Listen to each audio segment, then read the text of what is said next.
Roth 1. Sa panahon nga dili pa mga hari ang nagdumala sa Israel, miabot ang kagutom niini nga dapit. Busa si Elimelech nga taga Bethlehem nga sakop sa Juda miadto sa Moab uban sa iyang asawa ug duha ka anak nga lalaki. Aron didto lang una mupuyo.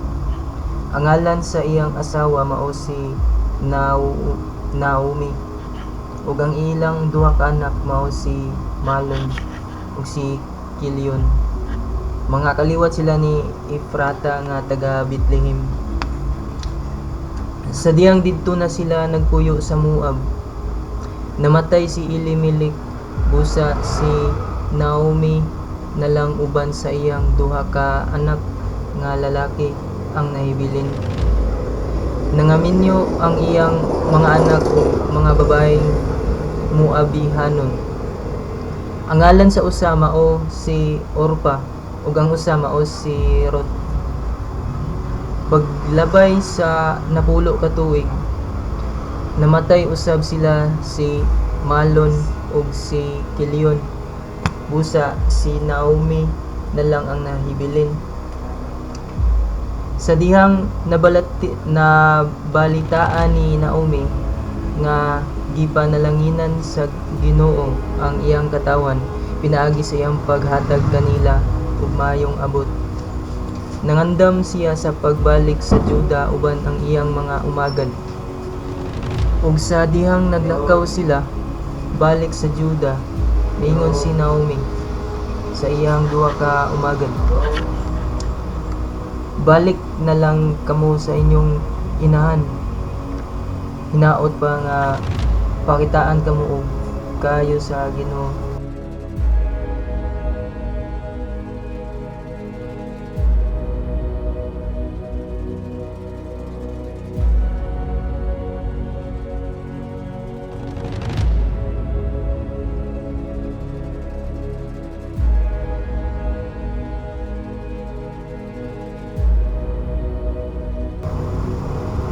Maingon nga gipakita ninyo ang inyong kaayo nganhi kanako ug sa nangamatay ninyong mga bana. Ug hinaot nga itugot sa Ginoo nga maminyo kamo pag-usab aron mapahimutang kamo sa inyong bag-ong panimalay. Unya gihagkan sila ni Naomi. Nanghilak silag kusog ug miingon kang Naomi, "Muuban kami kanimo sa pagbalik mo ngadto sa imong mga katagilungsod."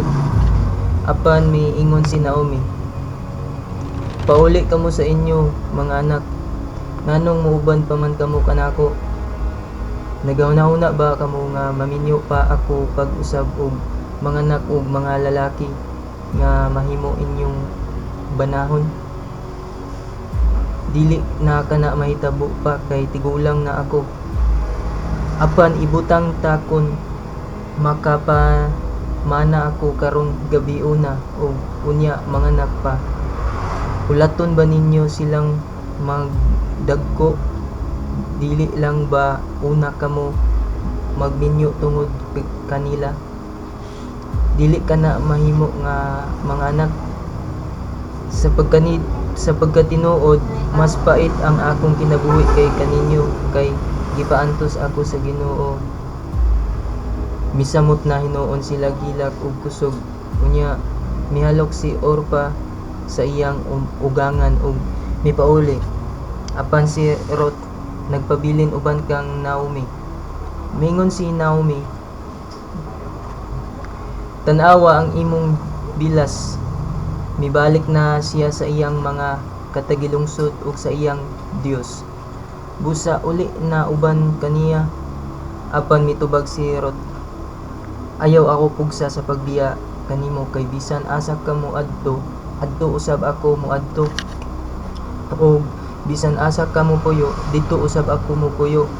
Ang imong mga katawhan mahimo usab nga akong mga katawhan, ug ang imong Dios mahimo usab nga akong Dios.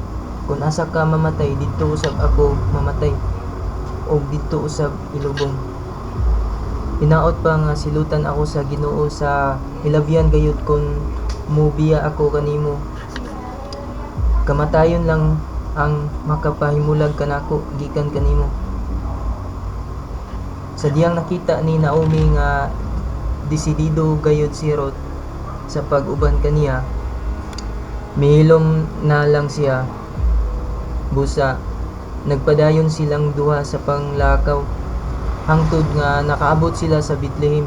Pag-abot nila, nagkaguliyang ang tanang mga tao. Miingon ang mga babay, si Naomi ba gayud kini? Miingon si Naomi kanila, ayaw ninyo ako tawgag Naomi, kundili tawgan ninyo ako og Mara, kay gihimong labihan kapait sa makagagahom nga Dios ang akong kinabuhi. Pagbiya ko dinhi anaa kanako ang tanan, apan gipabalik ako sa Ginoo nga wala